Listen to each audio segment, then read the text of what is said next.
In earlier episodes, I have presented 13 chapters from my book titled Great Saints of India.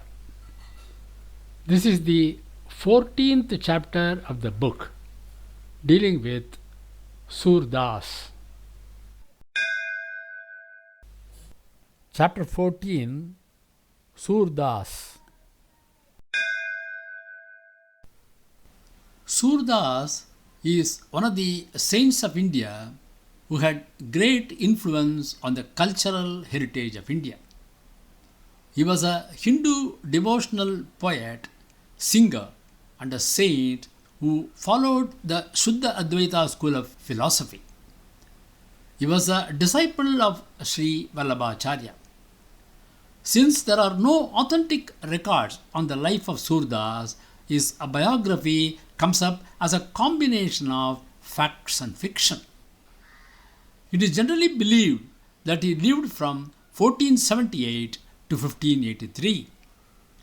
As per the limited authentic life history of Surdas, it is said that he lived in Braj near Mathura.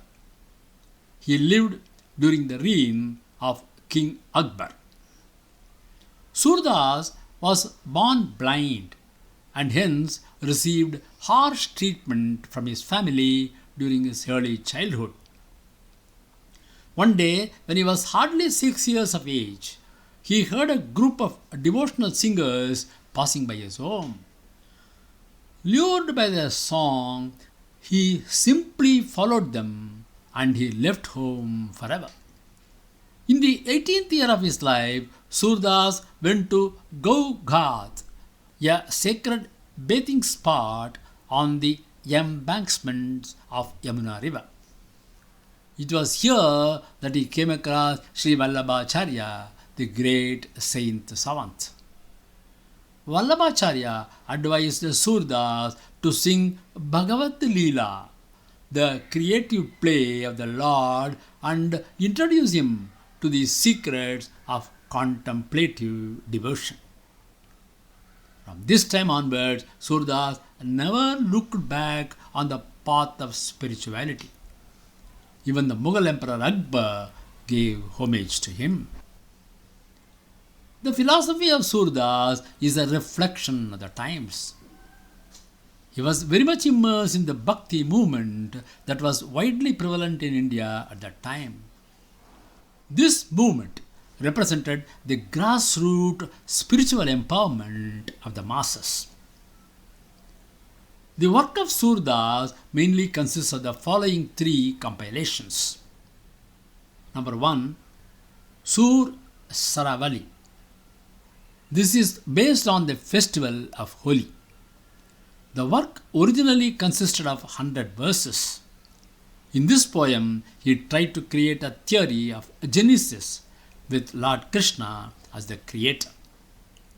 Number 2, Sahitya Lagari. This work is mainly associated with bhakti towards the Supreme Lord. Number 3, Sur Sagar. This work is considered to be the magnum opus of Surdas. The poem has been woven around the life of Lord Krishna.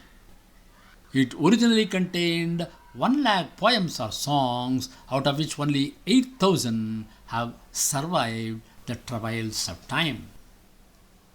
In all these works, there is a harmonious blend of emotion, devotion, imagination, aesthetic narration, and innovative poetic forms.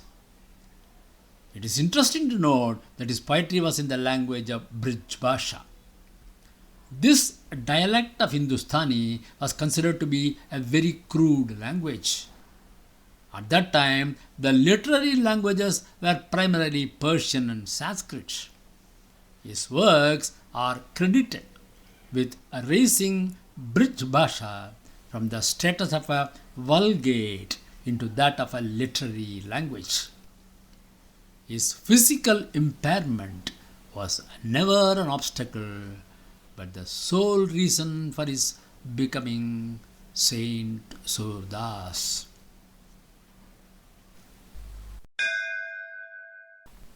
I have also published an audiobook on the subject. The links for the book are titled Great Science of India and the audiobook are given in the description part of this presentation.